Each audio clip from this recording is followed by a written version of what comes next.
السلام عليكم ورحمة الله وبركاته. ازيكم عاملين ايه؟ يا رب تكونوا في خير وفي احسن حال وتكون سعادة الدنيا كلها ان شاء الله بين ايديكم.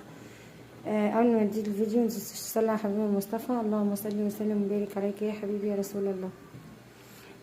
بصوا زي ما انتوا قبل ما ابتدي برضو معاك الفيديو، يا ريت كل اللي بيشوفني في القناة لأول مرة يعمل اشتراك ويعمل لي لايك ويكتب لي تعليق حلو كده وتكملوا المشاهدة للآخر. بصوا احنا النهارده هنعمل فول بقوطة كده. جايبين 3 اكياس عشان ما شاء الله العدد عندنا كبير. وهنا دي فلفل رومي وطماطم وممكن فلفل حامي لو انت عايزه. وقلت ايه اسلق جنبها يعني شويه بيض كده، اي حاجه يعني لقمه كده، مره كده ومره كده وبتمشي يعني ماشي. فهنبتدي ان احنا اول حاجه اقطع الطماطم والفلفل وهنمشي مع بعض الخطوات واقول لكم هنعمل ايه. بس انا هنا حطيت الحله اهي، ودي الطماطم اللي انا قطعتها اهي ماشي، وده الفلفل اللي انا قطعته اهو ماشي. البيض اهو زي ما انتم شايفين هنا بيستوي معايا اهو ماشي. الحله تسخن معايا، احط فيها شويه زيت واوريكم. بصوا اي زيت عادي، زيت تومين، زيت ده اي حاجه زيت. حط شويه حلوين عشان هو الكميه معايا كبيره يعني اهو. يسخنوا هنبتدي ننزل بالطماطم الاول وبعد كده نبتدي مع بعض مرحله واحده.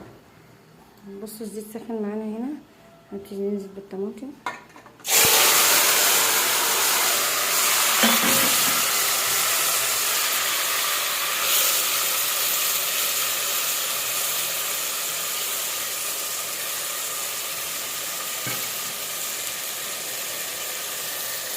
هنا هنحط لها شويه كمون واصلا فاضل شويه كده ماشي.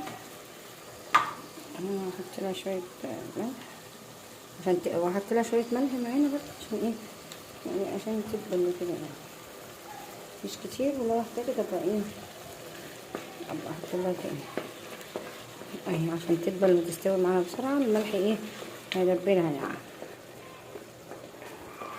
الفلفل مش دلوقتي بقى، بخليه ايه في المرحله اللي هي خلاص الطماطم هتستبك فيها وما انا حاطه ايه الفلفل كده ماشي.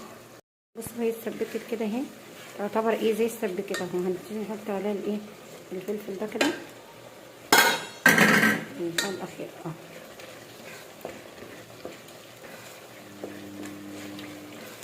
وهنسيبه برضو ايه يعني يستوي معاه شويه كده زي ما انتوا شايفين.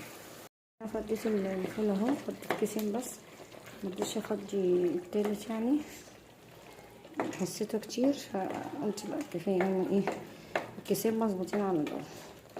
هقلبهم بقى واسيبهم شويه كده تسبيكه وبعدين نبقى ايه نرجع نشوفهم عاملين ازاي ماشي.